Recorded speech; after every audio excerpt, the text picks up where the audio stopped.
Hey, hey, hey, happy Wednesday.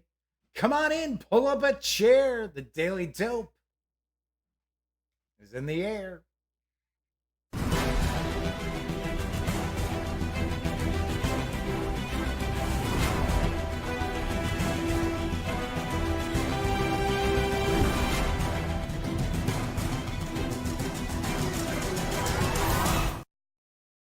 Howdy, howdy, howdy, gang. Yes, I'm Jeff McAleer, back once again as your host here at The Daily Dope, presented by thegaminggang.com, which I happen to be the Grand Poobah.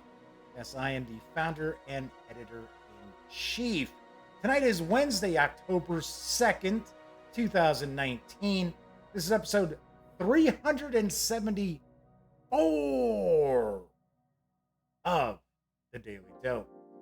So, lots cooking, lots going on. I got a good amount of news tonight. I finished up a video earlier today. We'll talk about that. Got something coming up next month I will also mention.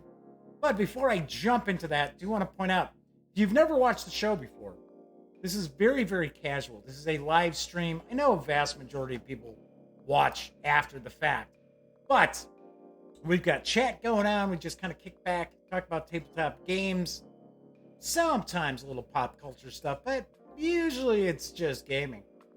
But do want to point out, because this is live, if you are watching live, by all means, jump into chat if you're able to. I know some folks watch live on their TVs or some of their devices that they can't jump into chat, so I completely understand. But if you are watching live and you're, say, on your PC or Mac, why not join us in chat? It is not on screen, though. It's one of the ways I keep some of the more unusual commenters at bay, but I do pay attention to chat. So if you like to say howdy, or maybe you've got a question, by all means, fire away. I will respond. So I see John Vogel's already joined us on this Wednesday. Hey, John. Good to see you. If you do watch this video, and of course I'm talking to everybody, not just John, and you do like it, by all means, please give it a quick thumbs up. If you check out the channel and you have not subscribed yet, you like some of the videos, by all means, please subscribe.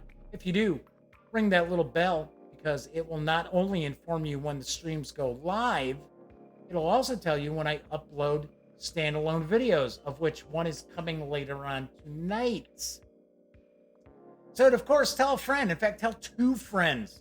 And when you're not watching videos on the Gaming Gang channel, be sure to visit thegaminggang.com, because there's loads of stuff going on at thegaminggang.com that just does not make it onto the Daily Dope. So, especially like comic book news, we've got written reviews. Sammy does a lot of our RPG PDF reviews. So I see that Dan from No Enemies Here has also arrived. Good deal. Very, very cool. Right, so before I jump to the news, do want to mention I did finish up a video today. I just have to upload it. And I paged through everything that is part of the Midlands Watcher from the Shore bundle. So it is 3 books, 3 hardcover books that are kind of digest size. These are really cool. Really, really enjoyed taking a look through these. Also, 3 issues of the Midderzine. It's a zine for the Midlands. Took a look at some of the kind of really cool regenerated characters that came with the bundle. There's a lot of old school revival, or as I like to say, old school Renaissance fantasy fun packed into this bundle. And now, thankfully, I can finally start reading these books and get some reviews out. So, Flaming Herons arrived, and Double K Kabuki Kid is in the house as well for chat. So anyway, I will have that video up a little later on tonight. Yeah, it's Central Time here, so it's a little after 7 my time. Probably around 10-ish is my guess. When it'll probably be up, because the video is almost an hour, because there is a lot of stuff that I go through. So let's jump on into the news, because first off, HABA USA is going to be releasing what looks to be a pretty interesting Japanese gardening board game. It is coming in Q4, and I've got a wee bit of dope on Miyabi. Elegant, graceful, and refined. Well, that's certainly not how they refer to me in this world. And no, Dan, it is not War Game freaking Wednesdays anymore. It's just Wednesdays on the Daily Dope. Anyway, back to the top. Elegant, graceful, and refined. That's how you should design your Japanese garden. Careful planning and watchful eyes are needed as you tend your garden. Only by skillfully placing stones, bushes, trees, ponds, and pagodas on multiple levels can a player become the best garden designer of the season. Just the season? Come on, shouldn't it be like of all time? Think you've got it figured out? Well, then you can also try one of the 5 included expansions. In Miyabi, players build up a Japanese garden by skillfully placing tiles, featuring stones, bushes, trees, ponds, and pagodas, onto a 6x6 personal game board grid. Players take turns drafting tiles out of a communal pool and score points based on the objects they add to their garden grid. The game lasts 4 to 6 rounds, depending on the number of players, and the player with the most points scored from objects on their tiles, you guessed it, wins in the end. Miyabi is for 2 to 4 players. It's for ages 8 and up, plays in around 45 minutes, will carry an MSRP of $39.99 when it arrives later this year. I do not have a specific release date. And why are we getting Rio Grande Games coming up here? There we go. What in the world? Although, funny enough, these games do look kind of similar. Because I was talking about Queens yesterday, which is the beekeeping game. But, yeah, that kind of snuck in there. Kind of missed that. So Flaming Heron says, yes, the day has now lost its panache. Because it don't do specifically War Game Wednesdays. In fact, I gotta be honest, I have not seen a ton of wargaming news as of late either from companies that I cover. There is one out there that they treated me pretty poorly, so I never ever share news from them. So Dan says, did I miss some news concerning Wargame Wednesdays? Yeah, because I don't do unboxings or reviews on the Daily Dope anymore. It's all just news. So it's really not Wargame Wednesday anymore. In fact, tonight, I don't have any wargaming news because I didn't run across any. Sorry. So Flaming Heron says all they can think about with this game is Mr. Miyagi as opposed to Miyabi. All right. I gotta say, this does look interesting. And HABA is usually just, they make little kids games. The vast majority of their titles are for very small children. This looks like this could be interesting for everybody. Ages 8 and up, of course. Although I have to laugh, obviously you can see that this game is not produced here in the United States because it's got all those small pieces, which would be for ages 14 and up, right? Because that's how game companies have to advertise their titles made here in the US that have small pieces. Yes, because God forbid an 8-year-old's not smart enough not to swallow stuff, right? Most 8-year-olds I know are. Moving right along, Capstone Games has been awfully busy. I have been sharing a lot of gaming news from them. They've got another title that's arriving this month, and I've got the dope on The Estates. The City Council recently approved the zoning map for a new urban development, The Estates, featuring high-end infrastructure and a modern atmosphere for its citizens. Soon after, the banks awarded millions of dollars in loans to 6 real estate investment firms to help develop this new area. The zoning map for the estates calls for 2 rows of 4 buildings each, located between the river and Main Street. The meadows on the other side of the river are to remain a recreational area for the city. But with hopes of larger profits, investors and building tycoons entirely ignore the city council's demands and begin developing 3 rows of buildings instead. The mayor catches wind of the potential for profit and begins planning a new mansion in the estates, which would double the value of one of the building rows. With some sketchy building permits, investors begin developing buildings on the other side of the river, beyond the designated building zone. Wow, things are just all going to hell here in this city, aren't they? However, the city council takes rigorous steps to put an end to the racketeering with an ultimatum. As soon as the first 2 rows are completed, the buildings in the uncompleted row will be torn down. What? Okay. Resulting in a huge loss for all who invested there. At the end of the day, the investor with the highest valued buildings will come out on top. The players take on the role of investors seeking to make the most money by developing buildings in the estates. Players will bid for the various building pieces and place them in the estates to their benefit. All buildings in completed rows score positive points, while all buildings in incomplete rows score negative points. It is possible to have 0 completed rows of buildings. A game of the estates lasts around 40 minutes and can be played in several rounds to experience a shifting economy. The estates is for 2 to 5 players, ages 10 and up. It will carry an MSRP of $39.99 when it arrives later this month. Wish I had more images to share of this, because this does sound kind of unique, right? So you're building, but you're kind of sleazebags at the same time, right? Kind of crooked developers. So, all right. So, moving right along. Wizards of the Coast has revealed a new Magic the Gathering box set. It's perfect for family and friends. I've got the dope on Magic the Gathering Game Night 2019. Magic the Gathering Game Night 2019, which I just already said, is an out-of-the-box multiplayer kit that's aimed at Magic fans or retailers who want to introduce new players to the game.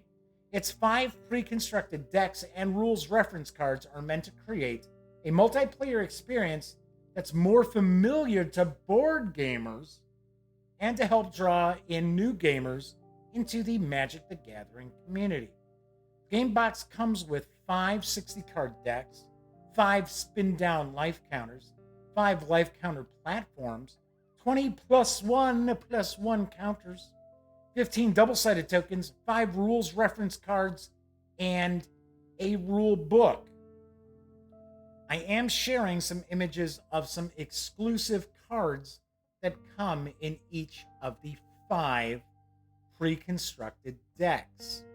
The 2019 edition of Magic the Gathering Game Night is for 2 to 5 players, ages 13 and up. It's going to carry an estimated MSRP of $39.95 when it releases on November 16th.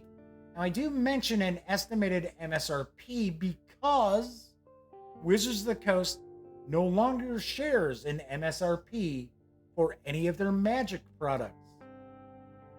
Basically, they charge the retailers or distributors an X amount, and it is up to the retailers to decide what they want to charge.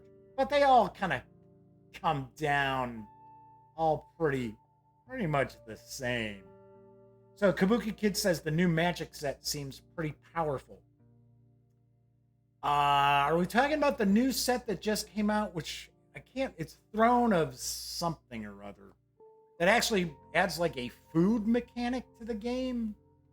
Because I happen to play Magic the Gathering Arena, and I have since it started the beta, that the open beta, which was I think it was over a year ago. I don't play a ton.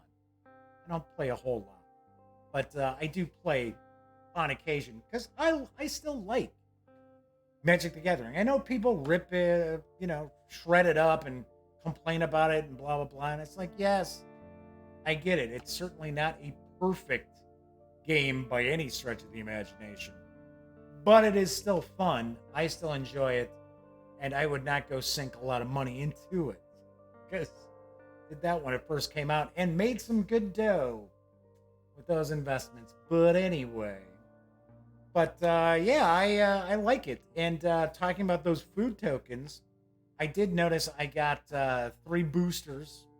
So I had a promo code for Throne of Lethal, whatever it's called. But I saw that this food mechanic. I'm like, huh. So yeah, I have heard. I heard it's very interesting. It adds kind of a new wrinkle to the proceedings. So one thing that I'm never really super keen on is how you get the core set for each year, and you've got your standard. Because you've got all different ways to play Magic. And then, the core set that you just bought last year, the vast majority of those cards are no longer legal for standard tournaments. And it's like, come on. Although I have to admit, the prices of secondary market cards have come down a lot. So, I mean, I've talked to people at Gen Con and they're like, wow, they're excited they got, a $12 card out of a booster pack. And I'm like, oh yeah, I remember pulling Mox Pearls. So it's like I remember I pulled like 3 or 4 Mox Pearls out of like 5 booster packs. So Kabuki Kid says they've been playing Magic since '94. Yeah, that's pretty far back there. Yeah. Well, I gotta admit, first cards we picked up were betas. Elliot Miller and I. And okay, so talking a little bit of Magic. And once again, remember, since people are watching the show after the fact, this is where the thumbs down start. It's a live stream. There's chat going on, so kind of talking, answering questions, things like that. But I have to laugh because when I first started playing Magic, it was like I wanted to include all the cards that I had. So my Magic deck was like this high. No joke. I'm dead serious. And then it was kind of like, oh. And I mean, we played like that a lot. Elliot did the same thing. And it was like, oh, wait a second. So when it says you have to have a minimum number of cards, that kind of means that's how many cards you should have in your deck. So yes, Revise was right after, I think Revise was right after Beta. So, yeah, so Kabuki's laughing, saying, Double K's laughing, saying, I had a huge deck like that too. Yeah. And then, we used to play for the, what did they call it? There was a specific name for it, but you would cut the other player's deck, and whatever card was on top became like the bet for that game. So those, as long as it wasn't like a land card. And you would actually put those cards off to the side, and then whoever won ended up getting those cards. Unlimited, that was it. Unlimited is what came. Yeah, but did they call it the ante? I thought they called it something else. I thought there was a different name for it that they used to call it. But yeah, and I remember there were a couple of times I won some big money cards from Mr. Miller. And then I was like, okay, well, I'll trade them back to you. So yeah, it was pretty cool. I like to play a white-green deck. I don't know. Once again, I'm one of those, I like to play good guys kind of thing. So, all right, let's get back to the news here. So, oh yeah, Kabuki Kid says, yes, it was called an ante. Oh, I believe it. I just, for some strange reason, I seem to have recalled it was called something else. But I'm sure you are correct, and I am wrong. So let's jump into some role-playing game news, because Chaosium Inc. has released another solitaire adventure for Call of Cthulhu, and I've got the dope on Alone Against the Frost. Solitaire adventure in Canada's wilds.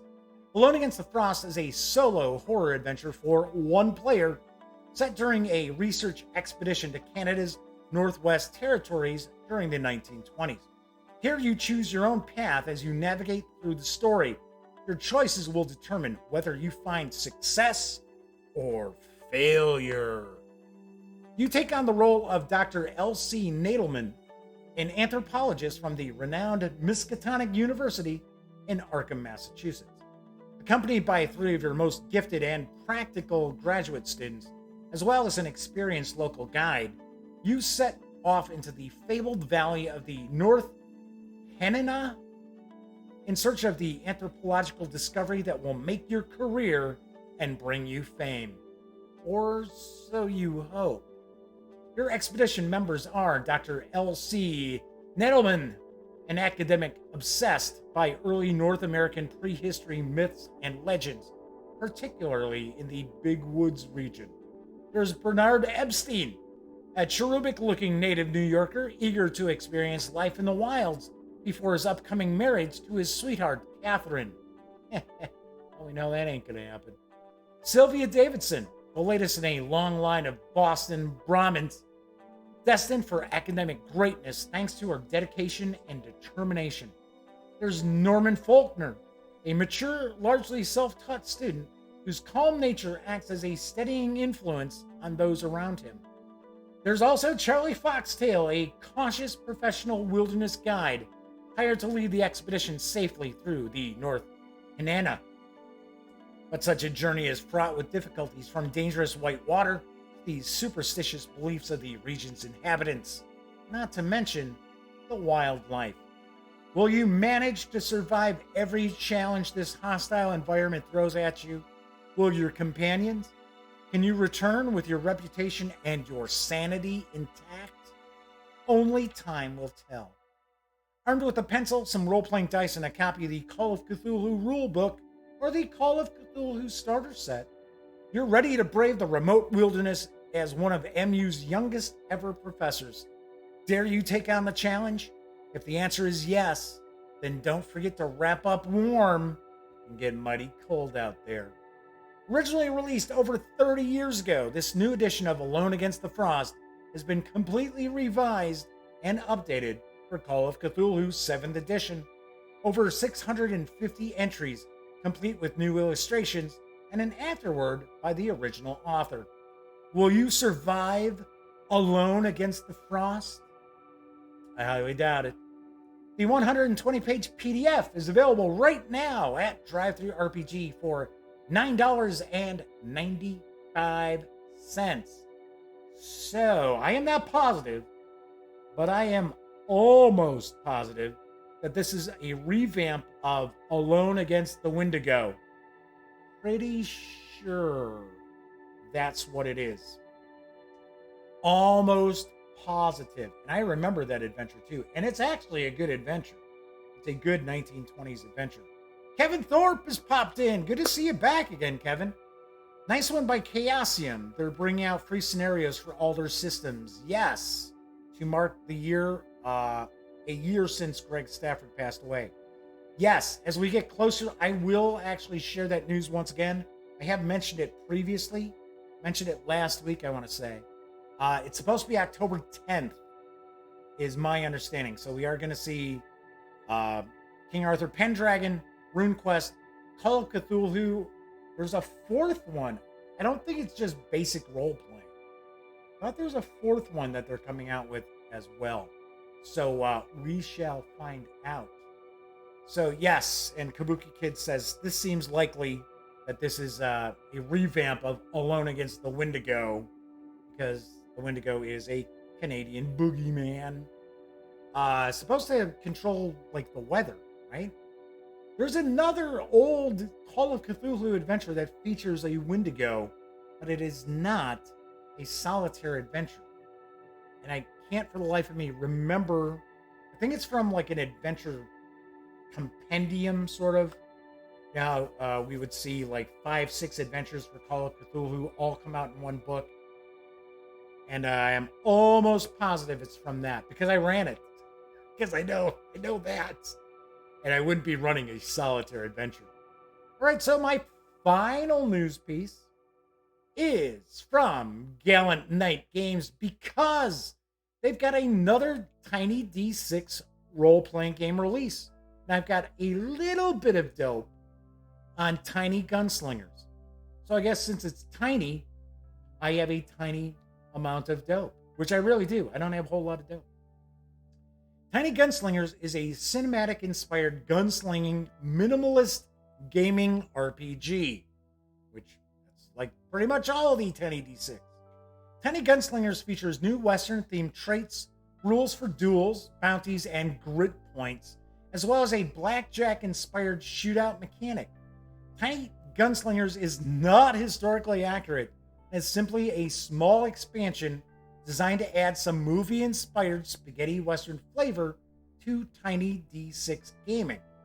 I believe this is standalone, because it is 38 pages long, and there have been some Tiny D6 releases that are about this length. I want to say Tiny Zombies is another one, and I don't mean Tiny Epic Zombies. I mean Tiny Zombies.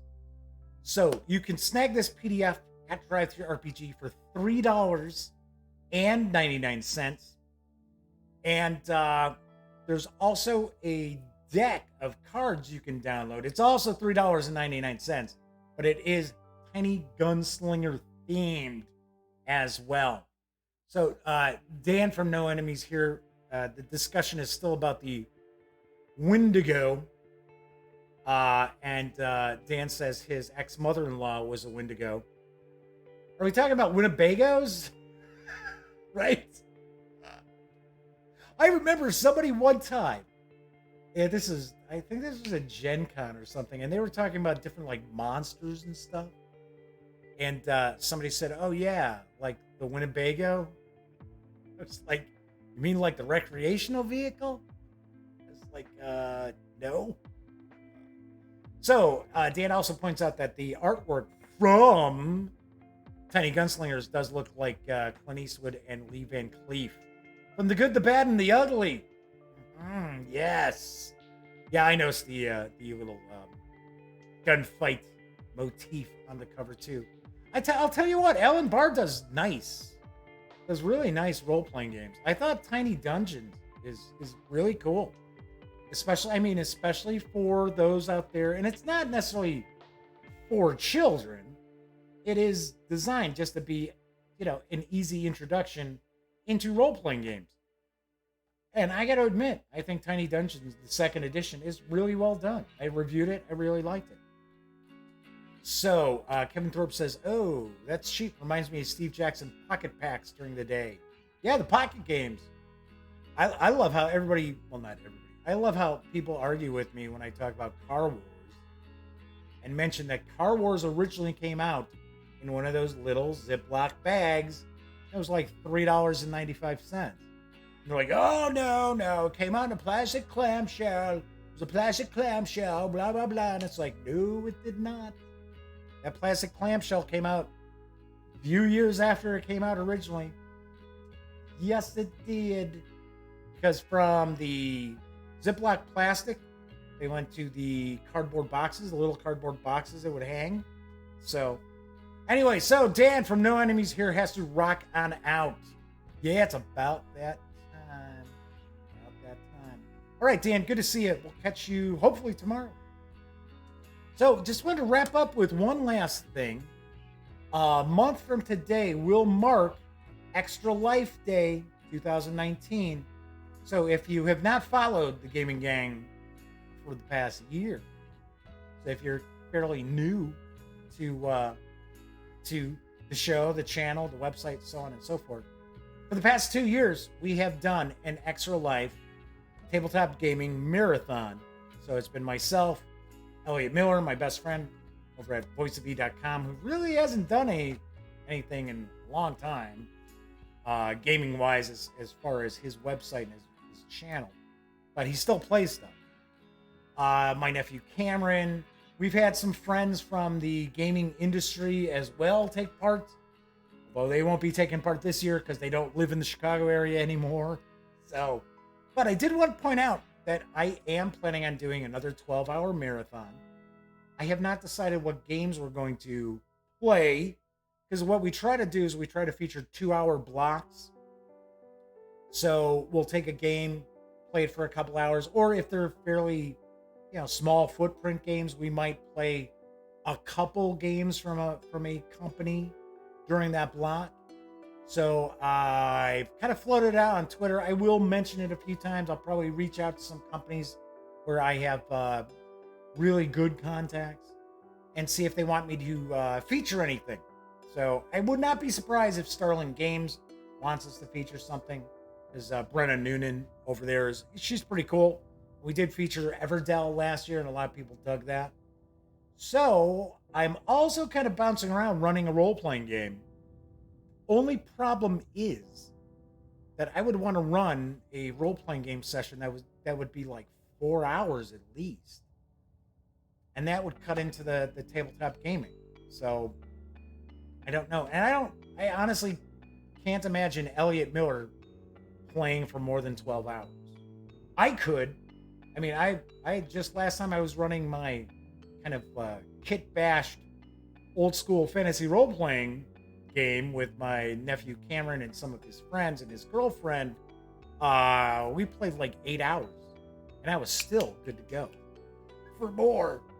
But I know Elliot, he can, when past couple of times we've done the marathon, because a lot of people do 24 hours. Personally, I would take a shot at doing 24 hours, but I know Elliot's been pretty exhausted after the 12 hours.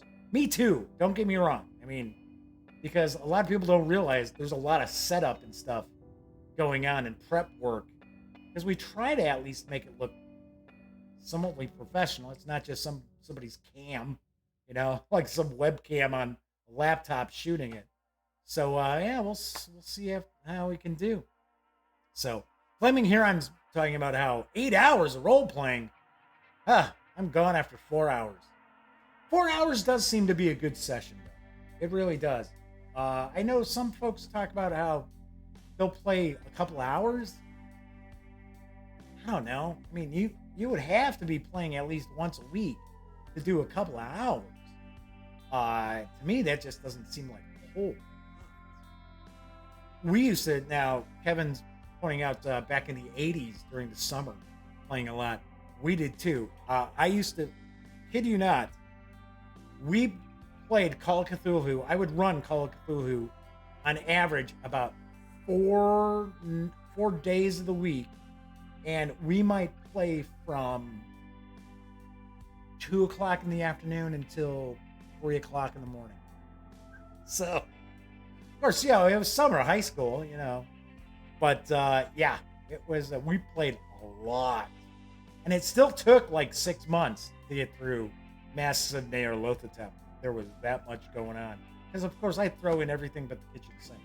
So I just wanted to float that out there, let folks know that, once again, Gaming Gang is going to take part in Extra Life.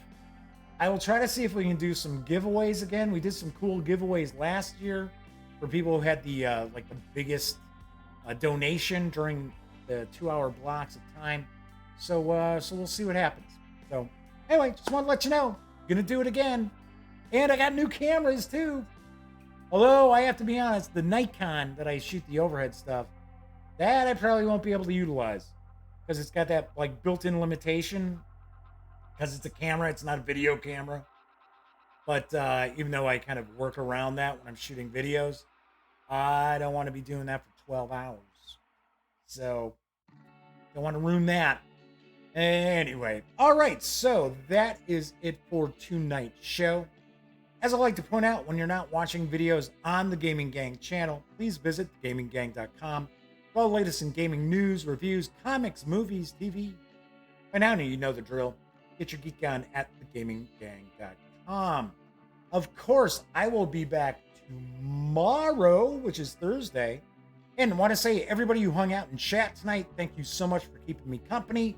Always appreciate you hanging out, chatting not only with me, but amongst yourselves as well. Always like to see that too. Anywho, I will be back tomorrow. Everybody enjoy the rest of your Wednesday night. And of course, until I see you next, happy trails.